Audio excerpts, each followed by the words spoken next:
سب سے پہلے اہم خبر یہ ہے کہ اکتوبر کا پہلا ہفتہ گزرنے پر بھی انٹرنیٹ کی سپیڈ بہتر ہونے کا حکومتی دعویٰ پورا نہیں ہو سکا۔ انٹرنیٹ کی سلو سپیڈ پاکستانیوں کے لیے مسلسل پریشانی کا سبب بن گئی ہے۔ انٹرنیٹ یا تو بالکل نہیں چلتا یا بہت سلو چلتا ہے۔ رواں سال فروری سے اب تک صارفین انٹرنیٹ کی سلو سپیڈ کے مسئلے کا سامنا کر رہے ہیں۔ پی ٹی اے نے ایک ماہ پہلے انٹرنیٹ کی سست رفتاری کی وجہ زیر سمندر کیبل کی خرابی کو قرار دیتے ہوئے کہا تھا کہ کیبل کی خرابی اکتوبر کے آغاز میں ٹھیک کر لی جائے گی، لیکن پچھلے 5-6 روز سے تو رہا سہا انٹرنیٹ بھی ختم ہو گیا۔ موبائل سروس کوئی بھی ہو، ڈیٹا کے ذریعے انٹرنیٹ کا استعمال صارفین کے لیے شدید اذیت کا باعث بنا ہوا ہے۔ صارفین کو انٹرنیٹ سلو ڈاؤن اور ایکس کی بندش کے معاملے پر عدالتوں سے بھی تاحال ریلیف نہیں مل سکا ہے۔ پی ٹی اے ذرائع کا اب کہنا ہے کہ اکتوبر کے آخر تک انٹرنیٹ کی سپیڈ بہتر ہو جائے گی۔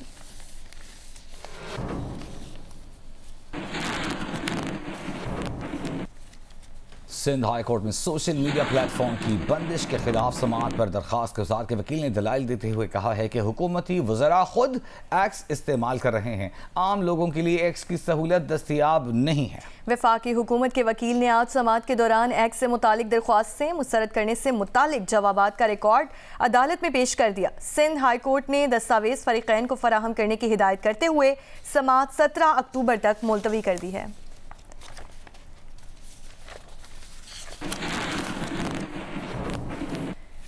پاکستان پر پولیو نے یلغار کر دی ہے۔ سندھ، بلوچستان اور خیبر پختونخوا میں 4 نئے کیسز سامنے آ گئے ہیں۔ 2 پولیو کیسز جیکب آباد، کراچی اور ڈیرہ اسماعیل خان سے ایک کیس رپورٹ ہوئے ہیں۔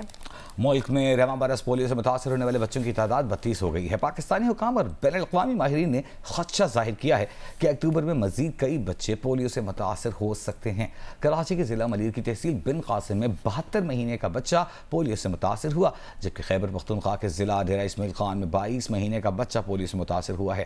ماہرین کا بتانا ہے کہ پاکستان میں اس سال کے آخر تک پولیو متاثرہ بچوں کی تعداد 55 سے 65 تک پہنچ سکتی ہے۔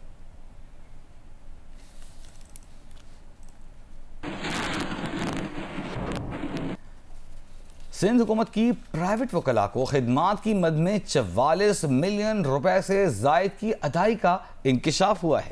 آڈیٹر جنرل آف پاکستان کی رپورٹ نے پرائیویٹ وکلاء کی خدمات لینے پر سوال اٹھا دیے۔ سپریم کورٹ نے 2017 میں پرائیویٹ وکلاء کی خدمات لینے سے منع کیا تھا۔ نمائندہ جیو نیوز امین انور ہمارے ساتھ موجود ہیں۔ امین، کہیے گا ان وکلاء سے کیا خدمات لی گئی ہیں اور کیا ان کا کوئی ریکارڈ بھی ہے کہ کسے کتنی ادائیگی کی گئی؟ جی بالکل، آڈیٹر جنرل پاکستان کی رپورٹ نے محکمہ قانون، پارلیمانی افیئرز اور کرمنل پروسیکیوشن کے مالی سال 2023 اور 22 کے آڈٹ میں یہ انکشاف ہوا ہے کہ پرائیویٹ وکلاء کی خدمات کے مد میں 44.7 ملین کی ادائیگی کی گئی ہے، جبکہ پروسیکیوٹر جنرل آفس کے تحت نجی وکلاء کو خدمات کے عوض 36.8 ملین کی ادائیگی کی گئی ہے اور ادائیگی مالی سال 2021 اور 22 اور 23 کے دوران کی گئی ہے۔ ایڈوکیٹ جنرل آفس کے تحت مالی سال 2022 اور 23 کے دوران 7.8 ملین کی ادائیگی پرائیویٹ وکلاء کو کی گئی ہے۔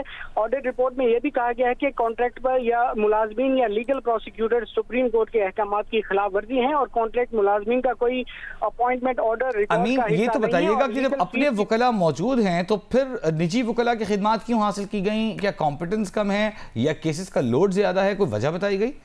جی، پروسیکیوٹر جنرل آفس کا کہنا ہے کہ 2016 میں رینجز کے اسپیشل پروسیکیوٹرز کی خدمات حاصل کی گئی تھی اور جس کی منظوری جو ہے بجٹ کی منظوری وزیر اعلیٰ سندھ سے بھی لی گئی تھی، اور اسی طرح ایڈوکیٹ جنرل آفس کا کہنا ہے کہ نجی وکلاء کی خدمات بطور ایڈوکیٹ آن ریکارڈ حاصل کی گئی تھی، جو کہ سپریم کورٹ میں ایڈوکیٹ آن ریکارڈ کی خدمات حاصل کرنا پڑتی ہیں، لہٰذا پرائیویٹ وکلاء کی جو خدمات ہے وہ حاصل کی گئی۔ بہت شکریہ امین انور۔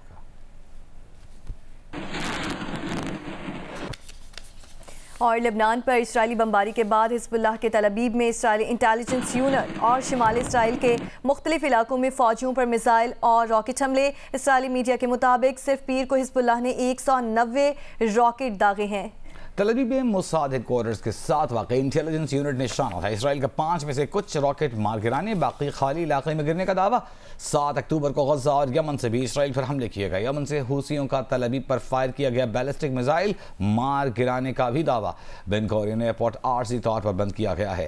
اسرائیلی فوج کا بیروت پر گزشتہ روز ہوئے فضائی حملے میں حزب اللہ کے لاجسٹک ہیڈ کوارٹرز کے سربراہ سہیل حسین حسینی کے مارے جانے کا دعویٰ۔